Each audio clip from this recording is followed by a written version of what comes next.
Dios siempre quiso manifestarse al ser humano. Y la historia de nuestra Biblia empieza con la revelación de Dios hacia el pueblo escogido.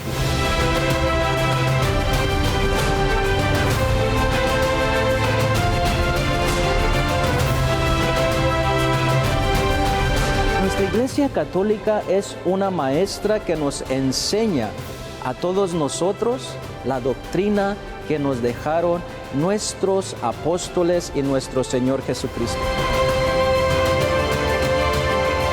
Y somos parte de esta historia.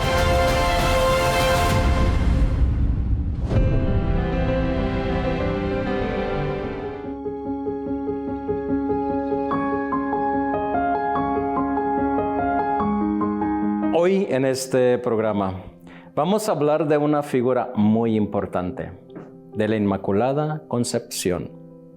¿Sabes tú cuántos dogmas tiene? ¿Cuántos dogmas le ha dado la Santa Iglesia Católica? ¿Por qué? ¿Para qué? ¿Y qué significa cada uno de ellos?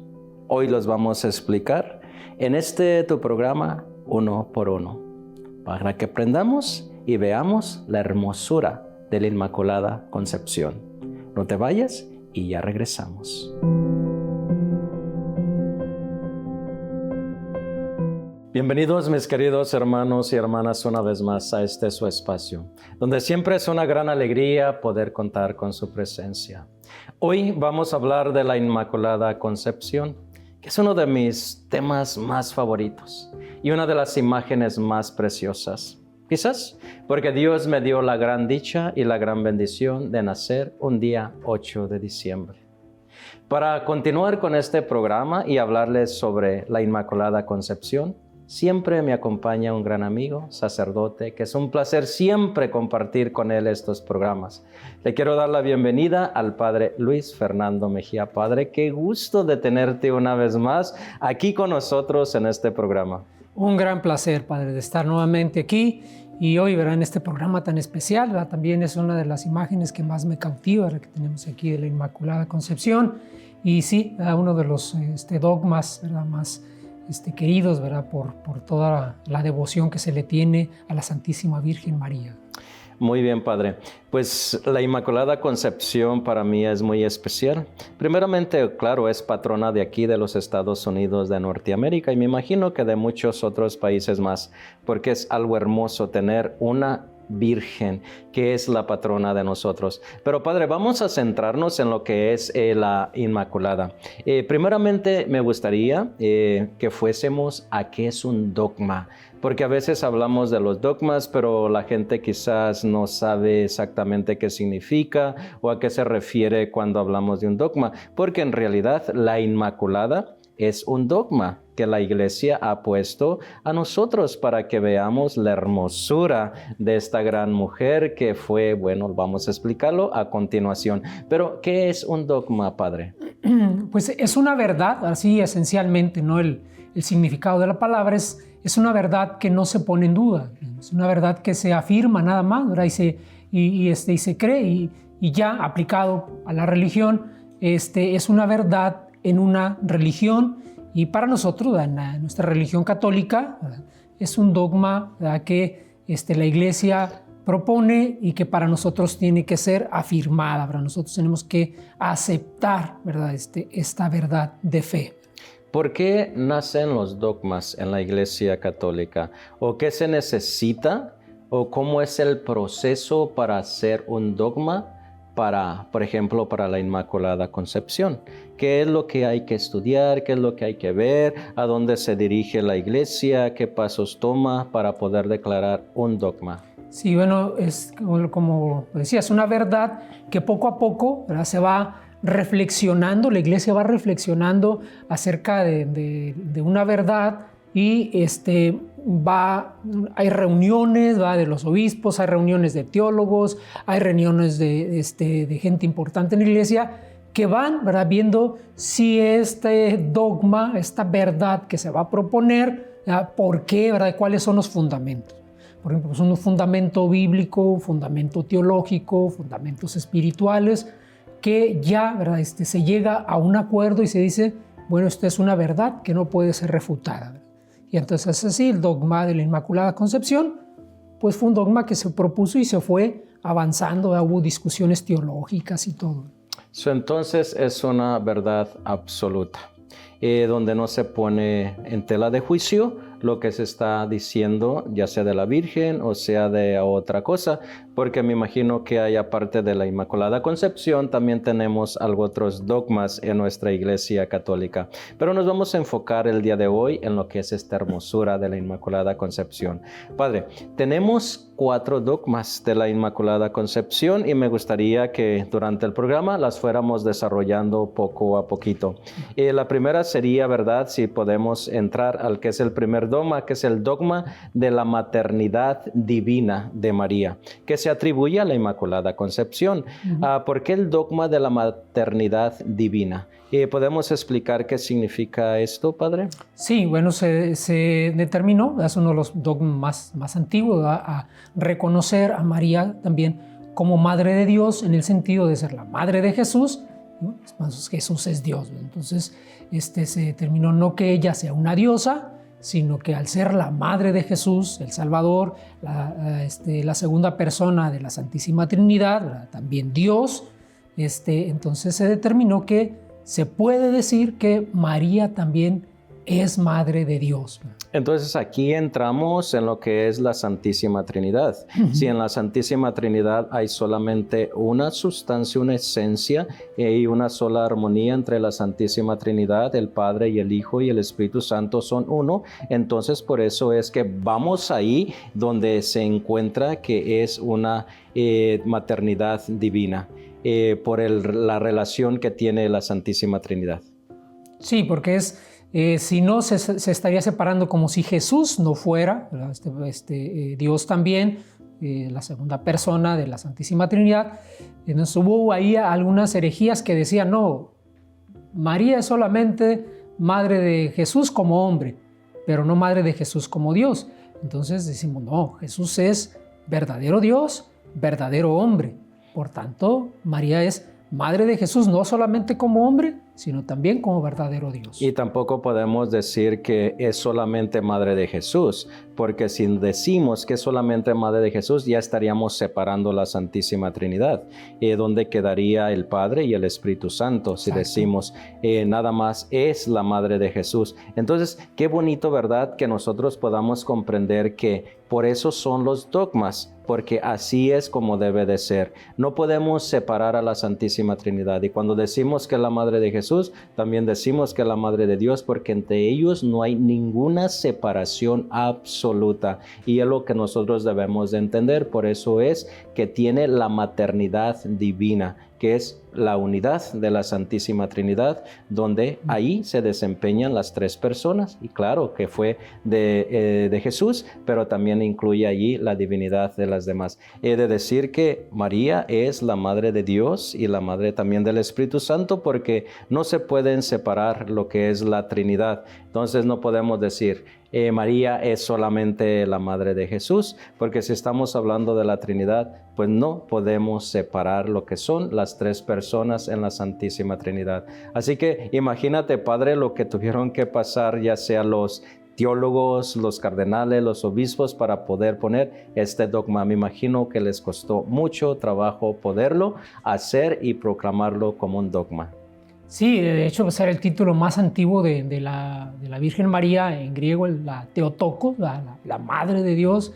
Eran los títulos más antiguos. De ahí se basaron para decir cómo ya desde entonces se le reconocía como la Madre de Dios. Como decía, pues, el mismo Jesús dice, el Padre está en mí, yo estoy en el Padre, y junto con el Espíritu Santo somos uno solo.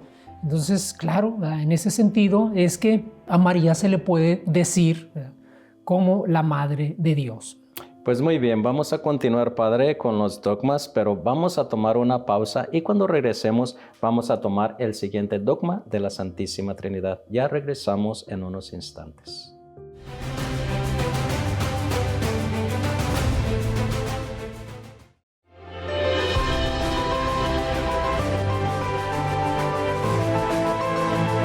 Estamos hablando, Padre, lo hermoso que es contemplar la belleza de la Santísima Virgen, que es la Inmaculada Concepción, y sobre todo todos los atributos y los dogmas que tenemos para ella. Acabamos de hablar de la maternidad divina. Ahora me gustaría, Padre, que nos enfocásemos en lo que es la Inmaculada Concepción. ¿Qué significa o qué podemos explicar lo que es inmaculada? Sí, bueno, la palabra es sin mancha, ¿verdad? El in, ¿verdad? Dice es sin y mácula, mancha. Entonces es la que está sin mancha, ¿verdad? Podríamos decir una traducción así, ¿no? Es alguien que no está, que no tiene una mancha, que está limpia, ¿verdad? Y se refiere al pecado que nos mancha, ¿verdad? Y ella nació sin esa mancha del pecado original. ¿Tú crees, Padre, que la Virgen nació con esa gracia ya, de haber sido preparada sin mancha para una misión específica? Claro, ¿verdad? Pues imagínate la misión más grande de la humanidad que Dios le había encargado a alguien, a una persona, pues es el que diera luz a su propio hijo. Entonces, para una misión, la misión más grande de la humanidad, al traer al Salvador al mundo, pues tenía que haber sido preparada de esa manera. Pero a ver, Padre, vamos a reflexionar un poquito más profundo, ¿sale? Uh-huh. Ok, entonces si Dios la preservó sin mancha, ¿ya estaba predestinada?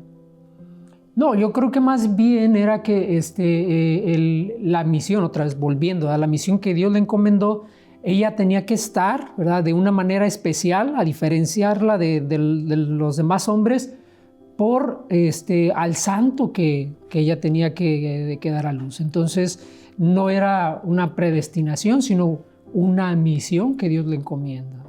Y qué bonito es saber eso, Padre, que Dios tiene una misión específica por ella. Pero vamos a ir a lo inmaculado. Nació sin mancha alguna. Y cuando hablamos de la mancha, estamos hablando quizás del pecado original, Padre. Así es. Ya sabemos que todos, ¿verdad? Venimos, ¿verdad?, arrastrando desde Adán y Eva, ¿verdad? El pecado de Adán y Eva también nos afecta a nosotros humanamente, toda la humanidad, a todos nos afecta. Pero ella fue de una manera excepcional, liberada, ¿verdad? O en ella no se dio, pues, ¿verdad?, esta mancha del pecado original. ¿Cómo es que ella tuvo esa valentía, esa gracia para nunca, en cierta forma, mancharse? ¿Qué tenía la Virgen? ¿Qué tenía la Inmaculada? Que nosotros podamos aprender de eso. Sí, claro. Yo creo que lo primero es Dios ya conocía el corazón, ¿verdad?, de la Virgen, un corazón puro, un corazón que siempre estaba dispuesta, ¿verdad?, a hacer la voluntad de Dios. Entonces ya, ¿verdad?, era una persona que estaba dispuesta a aceptar lo que Dios le pidiera. Porque nosotros, por ejemplo, nacimos con el pecado original, pero cuando nosotros somos bautizados, se nos borra. Entonces, ¿por qué el ser humano no continúa con esa forma de inmaculado o inmaculada? Como tú lo acabas de explicar, ella se conservó, ella luchó para no pecar. ¿Por qué entonces el ser humano no puede seguir los pasos de ella luchando de la misma manera? Porque para nosotros siempre la concupiscencia que continúa en nosotros, a pesar, ¿verdad?, de ser lavados en el bautismo, en nosotros sigue, ¿verdad?, esa tendencia hacia el pecado. Y en María no la había. ¿Por qué? Porque lo de María era una entrega total, ¿verdad?, sin reservas y sin nada a Dios. Entonces, para nosotros siempre estamos hacia el pecado, siempre hay una tendencia nuestra a volver a caer, ¿verdad? No podemos nosotros, porque es un dogma de fe, una verdad absoluta, que la Virgen, la Inmaculada Concepción, nació sin mancha desde la concepción. No podemos discutirlo eso. Es un dogma, y un dogma no se pone en tela de juicio. Entonces debemos de creer eso. Qué hermoso, Padre, ¿verdad?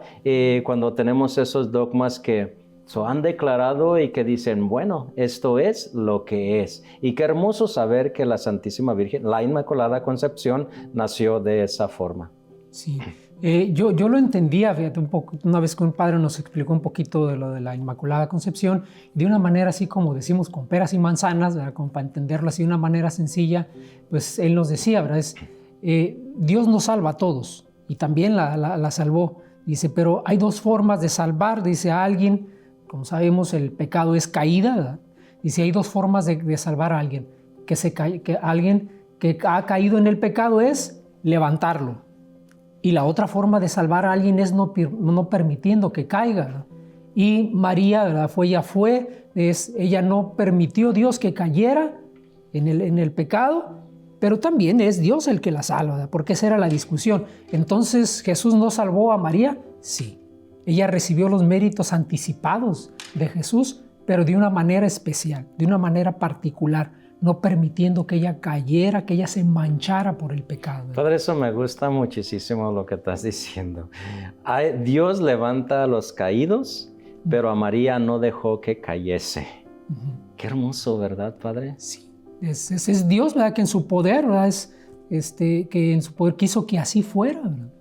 Él es el que podía hacer lo posible y lo hizo posible. Pues a mí me gustaría, Padre, que Dios me ayudara a no caer, que me quitara, ¿verdad?, de esos caminos donde pudiese caer yo y que me sosteniera, ¿verdad? Y creo que es algo hermoso. Pero bueno, Dios tiene para cada uno de nosotros algo especial y algo específico. Pues la Inmaculada, sin mancha concebida y se conservó siempre de esa forma. Qué hermoso saber, por eso Dios la escogió para ser la madre de Jesús. Padre, pues vamos a continuar con el otro dogma que es la virginidad perpetua de María.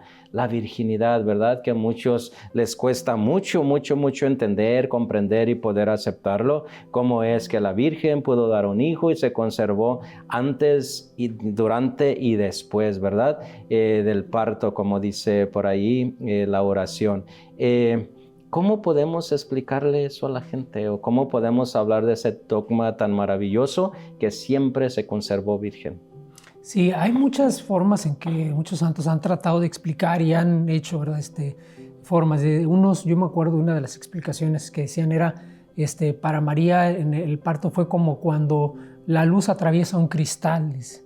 La luz pasa a través del cristal y no le pasa nada al cristal. La luz continúa, no lo rompe, no lo mancha, no hace nada. El cristal continúa de la misma manera. Entonces dice, para María fue así, ¿verdad? Su virginidad se conservó porque Dios, ¿verdad?, permitió que que su luz, ¿verdad?, que Cristo, ¿verdad?, que es la luz, pasara, ¿verdad?, con María como cuando pasa por un cristal. Y claro, en la concepción ya escuchamos muy bellamente cuando el ángel le dice, el Espíritu Santo descenderá sobre ti y el poder del Altísimo te cubrirá con su sombra. Entonces, ¿verdad? ¿Qué es lo que pasa cuando recibimos una sombra o estamos debajo de una sombra? Pues simplemente nos llena de su sombra y nos cubre, nos tapa del calor del sol, pero nos sentimos felices, contentos, ¿verdad? Porque estamos bajo la protección de aquella sombra. Y claro, no solamente está por fuera de nosotros, pero no penetra tanto en lo interior de nuestros corazones o de nuestros cuerpos, ¿verdad? Y me imagino que así también se refiere a la concepción. Sí, pues ella estaba protegida de una manera especial, ¿verdad? Por la sombra del Altísimo, es decir, por Dios mismo, ¿verdad? Ella estaba protegida. Entonces, todo lo que implicaba, ¿verdad?, el nacimiento, que era considerado, ¿verdad?, una mujer que acababa de dar a luz era considerada impura, hasta que pasaba, ¿verdad?, el tiempo. Había un tiempo de purificación, y para María no sucede esto. Para María, a pesar de su alumbramiento, no queda, ¿verdad?, ella impura. ¿Por qué? Porque pues, a quien dio a luz es al santo de los santos, ¿verdad?, a Jesús mismo. Entonces, claro que para ella no le afectó tampoco, ¿verdad?, en su virginidad. Ella se permanece intacta, ¿verdad? Y vamos a continuar hablando de los dogmas de la Inmaculada Concepción, pero cuando regresemos después de unos momentos. No se vaya y ya regresamos.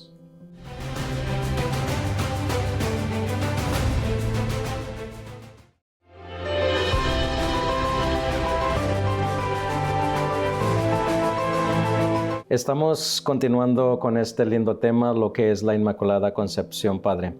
La Virgen de la Inmaculada Concepción ya se había anunciado, Padre, desde el Antiguo Testamento. Entonces estábamos hablando anteriormente lo que es cómo Dios la preservó, cómo Dios la cuidó y cómo Dios la estuvo guiando, podemos ver en su vida. Pero en el Antiguo Testamento ya nos aparece una mujer, que muchos de los teólogos y muchos de las personas que han estudiado las Sagradas Escrituras, pues claro que la relacionan con la Virgen María. En Génesis aparece esta figura. ¿Cómo aparece la figura, Padre? Más o menos en el Génesis. ¿Qué nos habla, qué nos dice sobre esta mujer que va a hacer la diferencia, sobre todo en el Antiguo Testamento? Sí, bueno, para hacer el dogma, para determinar el dogma de la Inmaculada Concepción, algunos pues ponen unos fundamentos bíblicos, ¿verdad? Y uno de los fundamentos bíblicos era lo de Génesis 3:15, ¿verdad? Es decir, lo de la caída de Eva. Entonces, María se convierte en el paralelismo, la comparación, dice, antitética o contraria a lo de Eva. Entonces, María se va a convertir en lo contrario de Eva, que Eva falló, cayó y María no. Entonces, ahora va a decir San Pablo, ahora María es la nueva Eva, la nueva Eva, pero la Eva que conservó lo que como Dios la había creado, ¿verdad? Es decir, en María vemos lo original de la creación, ¿verdad? ¿Cómo fuimos creados originalmente? Pues sin pecado, pero Eva falló y María no. Pero estábamos hablando específicamente en el otro segmento de lo que es los que caen y los que no se dejan o no dejan caer. Y estabas hablando ahorita como Eva cayó y María no cayó. Qué hermoso ver este juego de palabras, ¿verdad? Del Antiguo Testamento y de estas dos grandes figuras. Cómo Eva se dejó caer por el pecado y cómo la Virgen se detuvo a no caer o fue ayudada para no caer. Qué bonito. Y como esta mujer, Eva, entró el pecado, pues en María también entró la redención y la salvación de la humanidad también, porque es una figura muy importante, María, para la salvación del ser humano. No sé si le podemos llamar como ayudante de Jesús para la redención o una persona que es tan importante en nuestra iglesia que, wow, la admirable le podemos decir a la Inmaculada Concepción. Padre, pues vamos a continuar con el último dogma que tenemos de la Asunción de María. ¿Por qué no distinguimos primeramente lo que es la Asunción y la Ascensión? Que a veces nuestra gente se confunde con estas dos palabritas. ¿Cuál es la diferencia y cómo le podemos decir a nuestros audientes cuál es la diferencia entre María y Jesús, que cada uno de ellos utiliza una de estas palabras diferentemente? Sí, bueno, la ascensión es alguien que sube solo, ¿verdad? Es decir, por su propia, ¿verdad? Fuerza, por su propio poder, y asunción es alguien que es ayudado a subir. Entonces, en Jesús es ascensión, Él ascendió, Él por su propia fuerza, ¿verdad? Por su propio poder sube al cielo, y María es asunta, es ayudada, es llevada por alguien, ¿verdad? Al cielo. Entonces, por eso ahí es donde distinguimos, ¿verdad?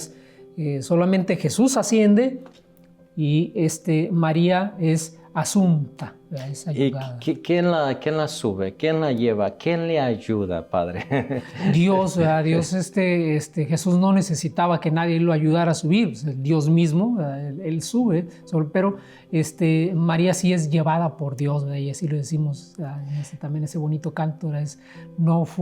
María no murió, sino fue llevada hacia Dios. Al cielo. Padre, ¿qué hubiese pasado si a Jesús le hubiesen ayudado a subir al cielo? No sería Dios. No sería Qué hermoso, Dios, ¿no? Sí, Respuesta clarísima. Sí, es eso, ¿verdad? Él es el que solito, ¿verdad? Va ascendiendo a la casa del Padre, y María sí es llevada, dice, por los ángeles. Dice incluso la imagen, ¿verdad? de la Inmaculada que tenemos ahí, es los ángeles que la van llevando al cielo. Oye, Padre, yo a veces he escuchado algunos comentarios, sobre todo de algunos otros hermanitos, que dicen que nosotros endiosamos a la Virgen. Yo creo que esta es una de las cosas que a veces, ¿verdad? La gente no sabe qué responder o qué decir cuando escucha este comentario. Pero si ellos acabas de explicar bien, hermosamente, lo que es la asunción y la ascensión y quién es asunto y quién sube solo. Bueno, pues sería una forma muy fácil de decirle a la gente que nosotros no endiosamos a la Virgen. Porque aquí está, porque ella fue asunta, ¿verdad? Necesitó la ayuda de Dios o de la intervención divina para que subiera a los cielos. Si ella hubiese subido al cielo solita, entonces sí podríamos decir, wow, pues es como Dios, porque le acababa de decir. Por eso te preguntaba, Padre, si a Jesús le hubiesen ayudado, ¿qué hubiera pasado? Y tú dijiste tan rápidamente, y yo me río un poco porque dijiste, hubiese dejado de ser Dios. Entonces aquí tenemos una grande prueba para nosotros demostrarle a nuestras personas o que digan que endiosamos a la Virgen, que no, con este dogma que necesitó ayuda para subir a los cielos. ¿Cómo ves esto, Padre? Sí, de hecho, bueno, lo de la asunción a los cielos son dos cosas muy importantes. Una es, Dios es el que la lleva, es el poder de Dios el que hace que María también pueda llegar al cielo, a donde todos estamos llamados a llegar, ¿verdad? Entonces nosotros no miramos solamente que María sube, sino que al mismo tiempo también dice, cuando llegó María a los cielos, junto con ella llegó también, también nuestra humanidad, ¿verdad? Ella también nos enseña cómo, ¿verdad? Podemos llegar, pero además también porque ella dice, ella no murió porque la muerte era consecuencia del pecado, ¿verdad? Y ella, al no haber pecado, ella dice, sube en cuerpo y alma, ¿verdad? Eso también es parte del dogma, ¿verdad? Nosotros creemos que ella subió en cuerpo y alma, es decir, ella no sufrió la corrupción de la muerte porque fue preservada desde el inicio. Entonces ahí está la relación también de la Inmaculada Concepción con los demás dogmas, ¿verdad? Y especialmente con este dogma de la Asunción, ¿verdad? Ella no experimentó la muerte, sino que de una manera también particular, Dios la llevó en cuerpo y alma al cielo. Cuando yo voy a mis peregrinaciones a Tierra Santa, hay una basílica bien hermosa, Padre, que se llama la Basílica de la Dormición. Y ahí se encuentra el cuerpo de María, así incorrupto, y verdad que se durmió y simplemente en su dormida fue elevada al cielo. Es la creencia de ahí, de esa basílica. Y pues el dogma nos habla exactamente de eso. Pero qué hermoso, Padre, ¿verdad? Cuando tenemos a la Inmaculada Concepción como un ejemplo cómo seguir a Cristo y cómo hacer su voluntad. Padre, pues te quiero dar muchísimas gracias el día de hoy por habernos acompañado. Haberme acompañado siempre es una alegría tenerte. Que Dios te haga, Padre, un santo inmaculado, sin mancha, y que seas, ¿verdad?, la imagen una vez más de la Inmaculada Concepción en tu persona. Muchísimas gracias, Padre, también igual para ti, ¿verdad? Que Dios también te siga conservando, ¿verdad? En esa perseverancia, en esa santidad en tu ministerio, y bueno, pues que a todos nos ayude, ¿verdad? Y que toda la gente que también escucha estos programas, que también, ¿verdad?, vean en este ejemplo, imitación, va a poder invitar a la Virgen de la Inmaculada Concepción. Y de verdad, Padre, qué hermoso cuando nosotros escuchamos, vemos y ponemos en práctica lo que hemos escuchado. Por eso, ojalá que Dios también a ustedes los conserve puros, sin mancha y sin pecado. Por acompañarnos en este programa, muchísimas gracias. Que Dios me los bendiga a todos y nos vemos la próxima. Dios siempre quiso manifestarse al ser humano. Y la historia de nuestra Biblia empieza con la revelación de Dios hacia el pueblo escogido.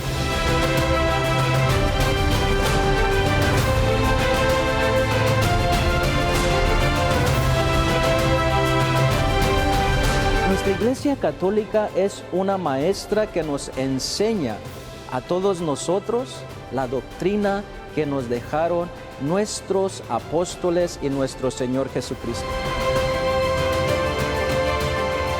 Y somos parte de esta historia.